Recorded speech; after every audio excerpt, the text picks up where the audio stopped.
મોરબીની જનતા જાગૃત થઈ તો મોરબીના ધારાસભ્યના પેટમાં નકલી તેલ રેડાનું.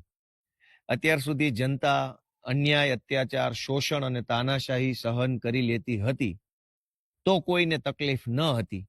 પણ જેવું જનતાએ બોલવાનું ચાલુ કર્યું કે ભાઈ આ તો ગટર ખરાબ છે, રોડ ખરાબ છે, પાણી ભરાઈ જાય છે, રોડ ઉપર રખડતા ઢોરનો ત્રાસ છે, ટ્રાફિક જામ છે, અનેક સમસ્યાઓને લઈને આમ જનતાએ જ્યારે અવાજ ઉઠાવવાનું ચાલુ કર્યું તો મોરબીના ધારાસભ્યના પેટમાં નકલી તેલ રેડાયું.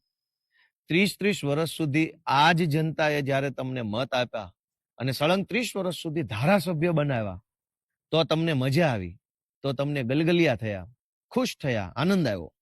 પણ હવે એ જ જનતા જેણે તમને 30 વર્ષ સુધી ધારાસભ્ય બનાવ્યા છે, એ જ જનતા જો સોસાયટીમાં પાણી ભરાઈ જવાના મુદ્દે, પીવાનું પાણી ન આવવાના મુદ્દે, રોડ ઉપર ખાડા છે, ખરાબ રોડ છે, એના મુદ્દે તમને સવાલ કરે તો તમને હવે ગમતું નથી. અને પાછું ગઈકાલે મેં વિડીયો જોયો કે મોરબીના ધારાસભ્ય એવું કહે છે ભાજપના કે ગોપાલ ઇટાલિયામાં હિંમત હોય તો ચૂંટણી લડવા આવી જાય મારી સામે અને હું રાજીનામું પણ આપી દઈશ અને ગોપાલ ઇટાલિયાને 2 કરોડ રૂપિયા પણ ઇનામ પેટે આપીશ. તો મારી મોરબીના ધારાસભ્યએ આપેલી આ ચેલેન્જને આપણે સ્વીકારી લઈએ છીએ સહર્ષ, રાજી ખુશીથી કે જો તમે શુરા બોલ્યા ન ફરે, શુરા હોવ, મરદ માણસ હોવ અને એક જ વખત બોલતા હો, જબાનના પાક્કા માણસ હોવ તો આજે 10 તારીખ થઈ છે, મોડામાં મોડું 12 તારીખે બપોરે 12 વાગ્યા સુધીમાં રાજીનામું તમારું પડી જવું જોઈએ. ગોપાલ ઇટાલિયા પણ વટથી તમારા ચેલેન્જને સ્વીકારે છે.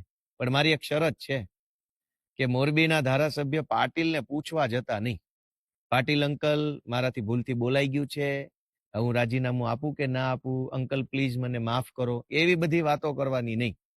પાટીલને પૂછ્યા વગર જ તે તમારા પોતાનામાં હિંમત હોય, તમારામાં તાકાત હોય અને તમારામાં એવું ડેરિંગ હોય તો CR પાટીલને પૂછ્યા વગર, એની પરમિશન લીધા વગર, પાટીલ મને ખીજાશે, પાટીલ મને ઠપકો આપશે, પાટીલ મને મારી ઉપર કાર્યવાહી કરાવશે એવી ડર રાખ્યા વગર મોડામાં મોડું 12 તારીખે બપોરે 12 વાગ્યા સુધીમાં જો રાજીનામું તમે આપી દો તો ગોપાલભાઈ ઇટાલિયા તમારી ચેલેન્જ સ્વીકારે છે. 30 વર્ષથી તમે મોરબીના ધારાસભ્ય છો, તમને શરમ આવવી જોઈએ. તમને એવી શરમ આવવી જોઈએ, તમારે ચેલેન્જ એમ મારવી જોઈએ કે અહીંયા કોઈ આવીને, મોરબીમાં આવીને અમે જે 30 વર્ષમાં વિકાસ કર્યો છે એમાં ખામી ગોતી બતાવે, એવી ચેલેન્જ મારવા નથી. પણ તમે એવી ચેલેન્જ નથી મારી શક્યા. શું કામ? તમને ખબર છે કે બધું એવા કામની ચેલેન્જ મારશો તો ચાલે એમ જ નથી. કામ તો કંઈ કર્યા નથી. લાતી બજાર છે, પંચાસરા રોડ છે, ઉમિયા સોસાયટી છે, SP સરદાર પટેલ સોસાયટી, અનેક વિસ્તારો છે જે મોરબીના પોશ એરિયા કહેવાય, એમાં પાણી ભરાઈ જાય છે ચોમાસામાં. થોડોક 1 ઇંચ વરસાદ આવે ત્યાં તો રેલમછેલ થઈ જાય છે.